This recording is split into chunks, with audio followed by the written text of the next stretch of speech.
Au dernier décompte, 9 personnes ont été tuées hier soir dans les 2 fusillades de Hanau, dans le centre de l'Allemagne. Un crime avec des motivations visiblement xénophobes. 9 morts auxquels il faut rajouter le tireur qui s'est suicidé et une autre personne retrouvée à côté de lui. Certains médias allemands affirment qu'il s'agirait de sa mère. 2 fusillades hier soir vers 22h. Un premier bar à chicha visé dans le centre-ville.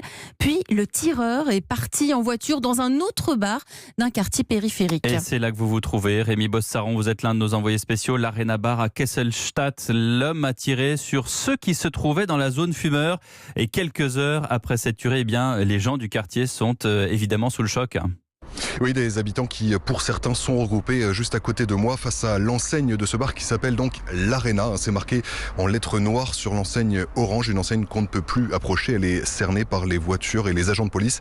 On est là au pied de l'une des nombreuses tours de ce quartier de Hanau, un quartier où habitait le tueur lui-même à quelques centaines de mètres de là. C'est ce qui rend ce drame, cette attaque d'autant plus incompréhensible pour ce jeune habitant. Je suis triste que ce soit arrivé dans ma ville. Je ne comprends pas. Je vis ici depuis 21 ans. J'y suis né, j'y ai grandi.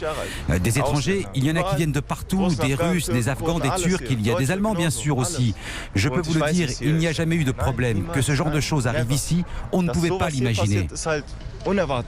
Et comme lui, ceux qui sont là sous le ciel gris sont frappés par la stupeur. Juste à côté d'eux, on remarque, et ça prend forcément une résonance particulière, on remarque des affiches de l'AfD, le parti d'extrême droite, qui annonce une réunion publique à venir. Mais personne ne les regarde en ce moment. On s'échange des informations sur le profil du tueur, sur ses motivations. Les gens réalisent peu à peu la nature de ce qui vient de les frapper. C'est toute la ville qui est sous le choc, me confiait l'un d'eux il y a un instant. D'ailleurs, un registre de condoléances a déjà été installé dans l'hôtel de ville et le maire de Hanau a annoncé la tenue d'une veillée ce soir dans le centre-ville en hommage aux victimes. Merci Rémi Bossaron en direct de Hanau en Allemagne. Bonjour Jean-Yves Camus. Bonjour. Merci d'être avec nous en direct sur Europe 1. Vous dirigez l'Observatoire des radicalités politiques à la Fondation Jean Jaurès. Dites-moi, qu'est-ce qui se passe en Allemagne en 2020 ?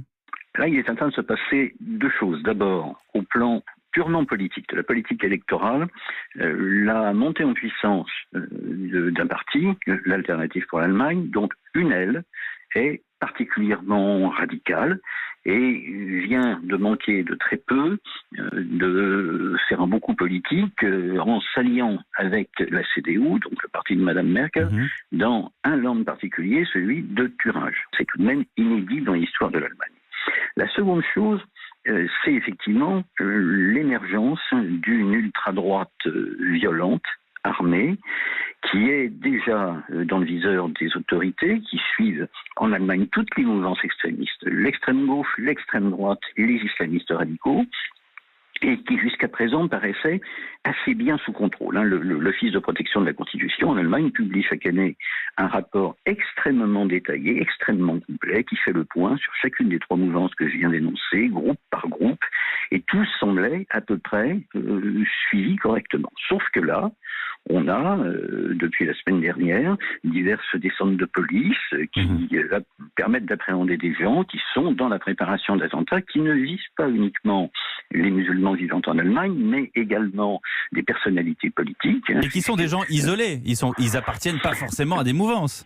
Des gens isolés, c'est compliqué à dire, parce qu'en Allemagne, l'ultra-droite violente a une vieille habitude, c'est de s'organiser en cellules indépendantes et sur un plan local. Il n'y a pas de tête chercheuse, enfin, il n'y a pas de pont, plus exactement.